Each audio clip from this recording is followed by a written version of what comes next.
ಇಟ್ಟಿದೆ.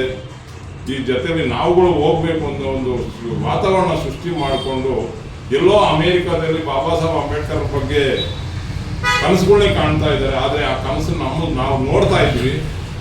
ಆದ್ರಿಂದ ಬಾಬಾ ಸಾಹೇಬ್ ಅಂಬೇಡ್ಕರ್ ಅವರು ಒಂದು ದಿವಸ ಮೊದಲೇ ಈ ಹಿಂದೆನೇ ಹೇಳಿದ್ರ ಬಗ್ಗೆ, ಎಲ್ಲಿ ಇನ್ನೂ ಒಂದು ವಿದ್ಯಾವಂತರಾಗ್ತಾರೋ ಆ ಜಾಗದಲ್ಲಿ ಒಂದು ಸ್ಕೂಲ್ ಓಪನ್ ಆಗುತ್ತೆ. ಆ ಸ್ಕೂಲ್ ಜೊತೆಗೆ 16 ಮಕ್ಕಳಿಗೆ ವಿದ್ಯಾಭ್ಯಾಸ ಬಂದು ವಿದ್ಯಾವಂತರಾಗ್ತಾರೆ, ಬುದ್ಧಿವಂತರಾಗ್ತಾರೆ ಅಂತ ಹೇಳಿದ್ರು. ಅದೇ ರೀತಿಯೇ ಗುಡಿ ಕೈಗಾರಿಕೆನೂ ಅಷ್ಟೇ. ಈ ವಿದ್ಯಾಭ್ಯಾಸ ಜೊತೆಗೆ ಗುಡಿ ಕೈಗಾರಿಕೆಯನ್ನು ಪ್ರಾರಂಭ ಮಾಡಿದಾಗ ಯಾರೂ ಸಹ ಇನ್ನೊಂದು ಕಡೆ ಹೋಗಿ ಕೆಲಸ ಮಾಡೋದು ತಪ್ಪುತ್ತೆ. ಇವಾಗ ಏನು ಸ್ತ್ರೀ ಶಕ್ತಿ ಸಂಘದ 20 ಜನ 25 ಜನ 10 ಜನನೂ ಇರ್ತಾರೆ.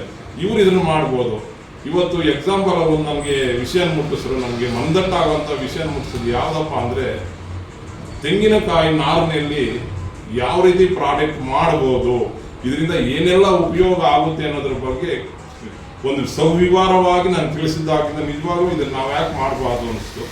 ಆದ್ದರಿಂದ ಮೊದಲಿಗೆ ನಾವು ಅದನ್ನೇ ಪ್ರಾರಂಭ ಮಾಡುವಂಥ ಕೆಲಸನೂ ಸಹ ಇವತ್ತು ನಮ್ಮ ತಿಳಿದಂಥ ಗುರು ಚವ್ಹಾಣ್ ಅವರು ನಾನು ಕರ್ಕೊಂಬಂದು ಸಂಬಂಧಪಟ್ಟವ್ರನ್ನ ಕರ್ಕೊಂಬಂದು ಹಿಮಾಚಲ ಪ್ರದೇಶದಿಂದ ಬೆಂಗಳೂರಿಗೆ ಬಂದು, ಬೆಂಗಳೂರಿಂದ ಸಣ್ಣ ಇರೋಂಥ ಬಾಬಾ ಸಾಹೇಬ್ ಅಂಬೇಡ್ಕರ್ ಪ್ರತಿಷ್ಠಾನದ ಕೇಂದ್ರ ಕಚೇರಿಗೆ ಬಂದು ಇವತ್ತು ದಿವಸ ಬಡವರ ಜನಕ್ಕೆ, ನಿರುದ್ಯೋಗಿಗಳಿಗೆ, ವಿದ್ಯಾವಂತರು ನಿರುದ್ಯೋಗಿಗಳಾಗಿದ್ದಾರೆ ಅವ್ರುಗಳಿಗೆ ಮತ್ತು ರೈತಾಪಿ ಜನಗಳಿಗೆ ಒಂದು ಸಹಾಯ ಮಾಡುವಂಥ ಕೆಲಸನ ಇವತ್ತು ನಮ್ಗೆ ತೋರಿಸ್ಕೊಟ್ಟಿದ್ದಾರೆ.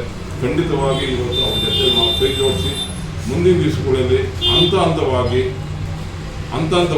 ಬಾಬಾ ಸಾಹೇಬ್ ಅಂಬೇಡ್ಕರ್ ಅವರ ಪ್ರತಿಷ್ಠಾನ ಬಡವರ ಜನ ಸೇವೆ ಮಾಡುವಂಥ ಕೆಲಸ ನಾವು ಮುಂದಿನ ದಿವಸ ಮಾಡ್ತೀವಿ ಅಂತೇಳಿ ಇವತ್ತು ದಿವಸ ಅವ್ರಿಗೆ ನಾವು ಧನ್ಯವಾದ ಹೇಳಬೇಕು. ಯಾತಕ್ಕೆ ಅಂದರೆ 10 ಜನಕ್ಕೆ ಕೆಲಸ ಕೊಡೋದು ಮುಖ್ಯ ಅಲ್ಲ, ಅವ್ರ ಜೀವನ ಯಾವ ರೀತಿ ಬೆಳೀತದೆ ಅನ್ನೋದ್ರು ಇವತ್ತು ನಮ್ಗೆ ತೋರಿಸ್ಕೊಟ್ಟಿದ್ದಾರೆ. ಖಂಡಿತವಾಗೂ ಅವ್ರಿಗೆ ನಾವು ಧನ್ಯವಾದ ಹೇಳ್ತೀವಿ.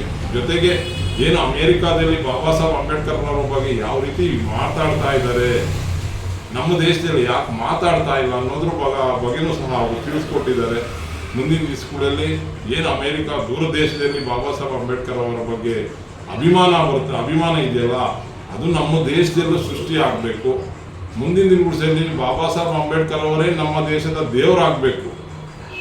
ಇಲ್ಲಿ ಯಾತಕ್ಕೆ ಅಂದರೆ ನಾವು ದೇವ್ರು ನೋಡಿಲ್ಲ ಹಂಗಂತ ಹೇಳ್ಬಿಟ್ಟು ಧರ್ಮನ ಹೀಯಾಳಿಸ್ತಾ ಇಲ್ಲ, ದೇವ್ರು ನಾವು ನೋಡಿಲ್ಲ. ಆದರೆ ನಾವು ಕಷ್ಟ ಕಾಲದಲ್ಲಿ ಗುಡಿಗಳ ಥರ ಸಣ್ಣ ಇದ್ದಂಥ ರಾಜರನ್ನೆಲ್ಲ ಸಣ್ಣ ಇದ್ದಂಥ ರಾಜ್ಯಗಳನ್ನೆಲ್ಲ ಸೇರಿಸಿ ಒಂದು ಯೂನಿಟ್ ಮಾಡಿ ಸಂವಿಧಾನ ಸೃಷ್ಟಿ ಮಾಡಿ, ಸಂವಿಧಾನದ ಅಡಿಯಲ್ಲಿ 75 ವರ್ಷಗಳ ಕಾಲ, 1 ವರ್ಷ ಅಲ್ಲ, 2 ವರ್ಷ ಅಲ್ಲ, 10 ವರ್ಷ ಅಲ್ಲ, ಸತತವಾಗಿ 75 ವರ್ಷ ಕಾಲ ನೂರಾರು ಜಾತಿಗಳು ಇರುವಂಥ ದೇಶನ ಒಂದು ವ್ಯವಸ್ಥಿತವಾಗಿ ನಡೆಸ್ಕೊಂಡು ಬಂದಿದೆಯಲ್ಲ ಸಂವಿಧಾನ. ನಿಜವಾಗ್ಲೂ ಅದು ದೇಶದ ಆಸ್ತಿ, ದೊಡ್ಡ ಆಸ್ತಿ. ಈ ಆಸ್ತಿನ ಸಣ್ಣ ಮಕ್ಕಳಿಗೂ ತಿಳಿಸ್ಬೇಕು.